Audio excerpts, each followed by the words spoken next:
నమస్తే. మాచర్ల రాంబాబు, ఏబీపీ రాష్ట్ర కార్యదర్శి. తెలంగాణ రాష్ట్రంలో పేద బడుగు బలహీన వర్గాలకు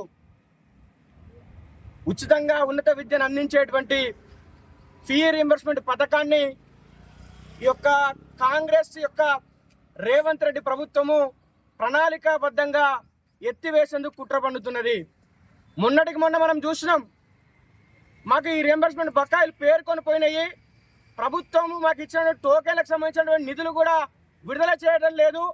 మా కాలేజీలకు నడుపుకోవడానికి ప్రాబ్లం అవుతున్నది, జీతాలు ఇవ్వలేకపోతున్నామని చెప్పేసి కొన్ని ప్రైవేట్ కళాశాలల యాజమాన్యాలు గౌరవ హైకోర్టును ఆశ్రయించినప్పుడు ఈ పథకం యొక్క అమలు పైన మీ యొక్క వైఖరి ఏందో చెప్పాలని చెప్పేసి గౌరవ హైకోర్టు పదే పదే ప్రభుత్వాన్ని కౌంటర్ దాఖలు చేయాలని చెప్పేసి అడిగినప్పటికి కూడా కౌంటర్ దాఖలు చేయకుండా గౌరవ హైకోర్టు విద్యార్థుల దగ్గర ఉండే వచ్చే సంవత్సరం ఫీజులు వసూలు చేసుకోవాలని చెప్పేసి మధ్యంతర ఉత్తర్వులు ఇచ్చేటువంటి పరిస్థితికి ఈ యొక్క రాష్ట్ర ప్రభుత్వం యొక్క వైఖరి వల్ల ఈ రాష్ట్రంలో దాపురించింది. ఈ యొక్క పరిణామాలు చూస్తుంటే గతంలో విద్యా కమిషన్లో రేవంత్ రెడ్డి గారి ఫ్రెండు ఈ ఫీ రీయింబర్స్మెంట్ పథకం మీద సమీక్షించాలని చెప్తాడు. ఇప్పుడు కౌంటర్ దాఖలు చేయకుండా గౌరవ హైకోర్టు మధ్యంతర ఉత్తర్వులు ఇచ్చే విధంగా విద్యార్థుల దగ్గర నుంచి ఫీజులు వసూలు చేసుకోవాలని చెప్పే విధంగా ఈ రాష్ట్ర ప్రభుత్వం చూస్తుంటే ఈ యొక్క రీయింబర్స్మెంట్ పథకాన్ని ఎత్తివేసంలో భాగంగానే ఈ విధంగా ప్రభుత్వం ప్రవర్తిస్తుందని చెప్పేసి ఏబీపీ ఆరోపిస్తున్నది. ఈ యొక్క రాష్ట్రం లోపల 14 లక్షల మంది విద్యార్థులు ఈ యొక్క రీయింబర్స్మెంట్ పథకం మీద ఆధారపడి చదువుకుంటున్నారు. గతంలో వైఎస్ రాజశేఖర రెడ్డి గారు ఈ యొక్క పథకాన్ని తీసుకొని వచ్చిర్రు. ఎన్నికల ప్రచారం లోపల రేవంత్ రెడ్డి గారు మాట్లాడుతూ ఈ యొక్క పథకాన్ని ఈ బీఆర్ఎస్ ప్రభుత్వము నిర్వీర్యం చేస్తున్నది, మా ప్రభుత్వం వస్తే ఖచ్చితంగా ఈ బకాయిలను రిలీజ్ చేస్తాము, గొప్పగా దీన్ని అమలు చేస్తామని చెప్పిండు.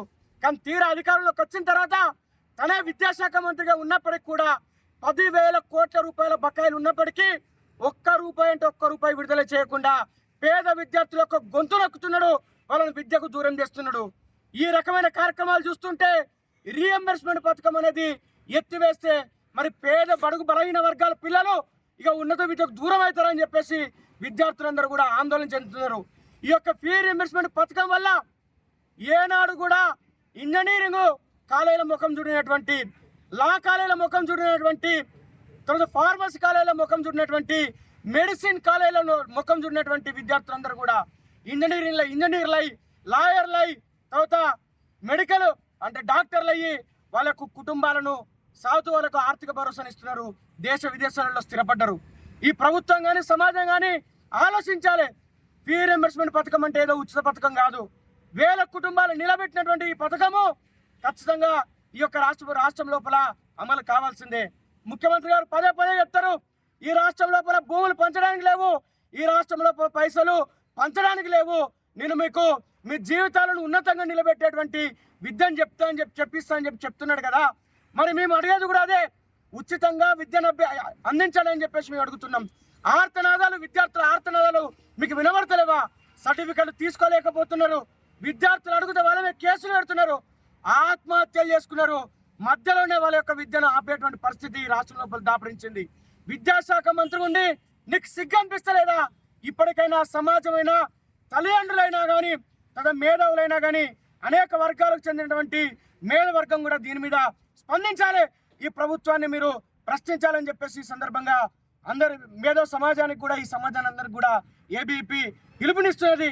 ఖచ్చితంగా రాబోయే కాలంలో విద్యార్థి సమాజంతో, తల్లిదండ్రులతో, ఈ యొక్క మేధావులందరితో కలిసి ఏబీపీ ఆధ్వర్యంలో ఆందోళన కార్యక్రమాలు శ్రీకారం చుట్టబోతున్నాం. ఖచ్చితంగా నీ మెడలు వంచైనా కానీ ఈ రీయింబర్స్మెంట్ పథకాన్ని కాపాడుకుంటాము. విద్యార్థులతో గోక్కున్నటువంటి ఏ ప్రభుత్వం కూడా ఈ రాష్ట్రం లోపల ప్రభుత్వాన్ని ఎలగబెట్టినటువంటి రోజులు లేవు. నీలాగులో కూడా విద్యార్థులందరూ కూడా తొండలు జరగొడతారు, నీకు రాజకీయ భిక్ష లేకుండా చేస్తారని చెప్పేసి ఈ సందర్భంగా హెచ్చరిస్తున్నాం.